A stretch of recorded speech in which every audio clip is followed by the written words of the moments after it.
Hey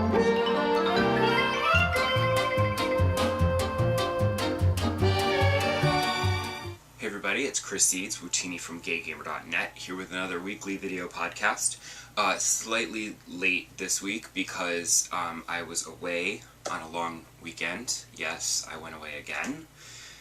This time it was for an extended family reunion in upstate New York. This is the souvenir t-shirt that my cousin had made up for us. All our names in a big tree. Family tree, get it? So I wasn't gaming much. It was all live action playing with the kids.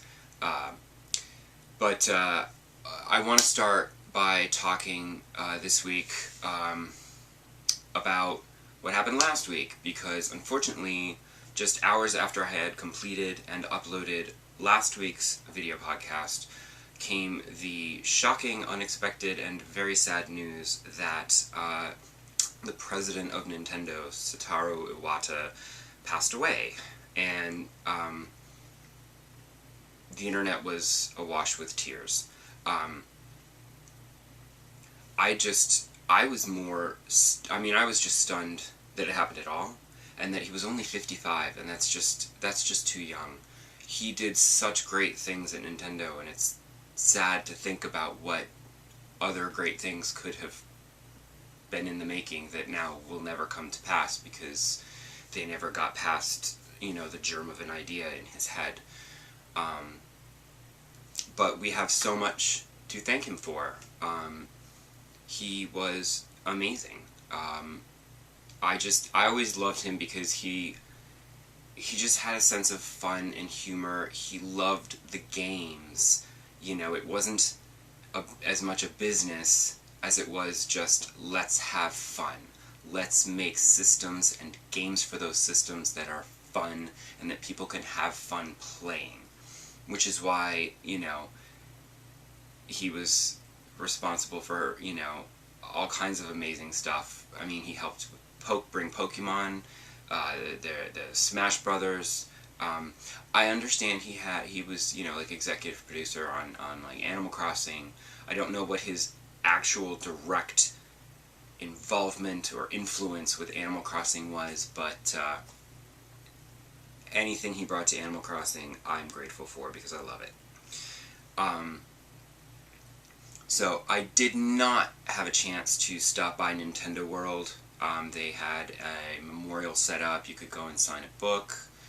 I don't know what I would have said anyway, but yeah, it's very sad, and I know that everyone spent last weekend playing Splatoon, and Miiverse was awash with tributes and everything.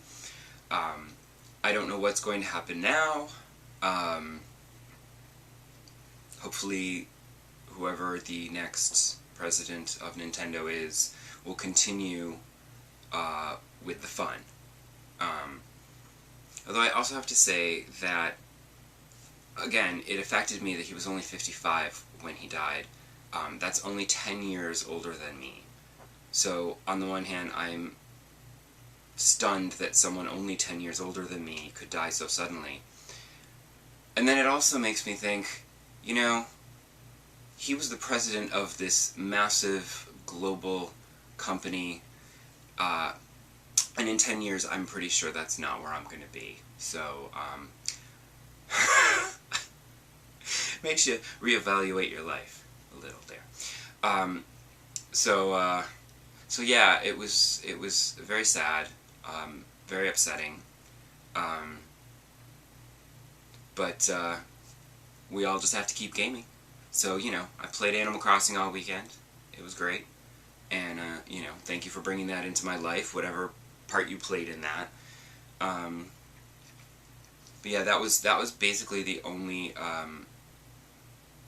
gaming I did over the weekend. Although last week, I continued to play Batman, and it's becoming clear that I'm reaching the point on some of the side mission segments where, I'm not going to be able to rescue all the firemen because the last fireman is surrounded by so many bad guys that I just can't do it, and it's all just in one room, and there's no I can't figure out a way to, like, you know, just keep dive bombing them, and, you know, it's too enclosed, and I'm not good at the close combat with multiple people.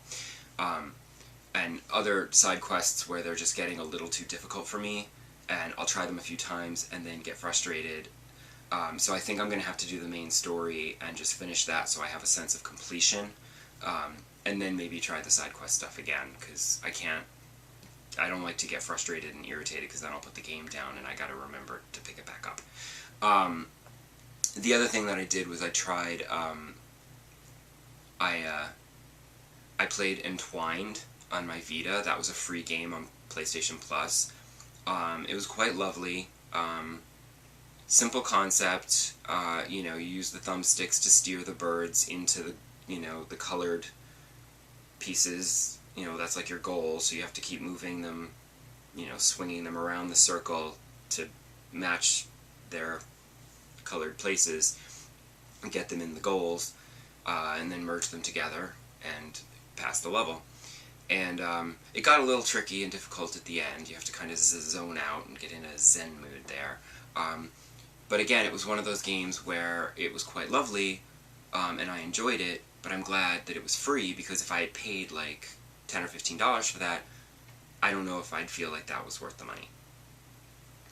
Then I tried another PlayStation Plus free game for the Vita, Killzone Mercenary, which started out fine, and I am playing on like the easiest level, and the graphics are super impressive. Like, I was like, this is what I want on my Vita, like, really good graphics, a solid first-person shooter. It's great, except that, like, already at the end of the first mission, I'm encountering extreme difficulty spike, and so I'm not really sure how much further I'm going to be able to progress in this game, because it's a bit much. But it's one of those games where I play it on the Vita and I go, ugh, you know, like Assassin's Creed Liberation, where you play it on the Vita and you're like, this is a console game experience, and I'm able to play it on a handheld, and it doesn't feel gimped, you know? It's amazing. And it just reinforces in my mind that the Vita is an incredible piece of hardware, and it was just not used to its fullest advantage, and that is sad to me, because it could have been so much more awesome if they'd made more games like that. But it did not do well, so alas, we do not get games like that. So, that's it for me for this week, and I promise I'll do some more stuff and play some more games, and I'll see you back here next week for more nonsense. See ya. Bye.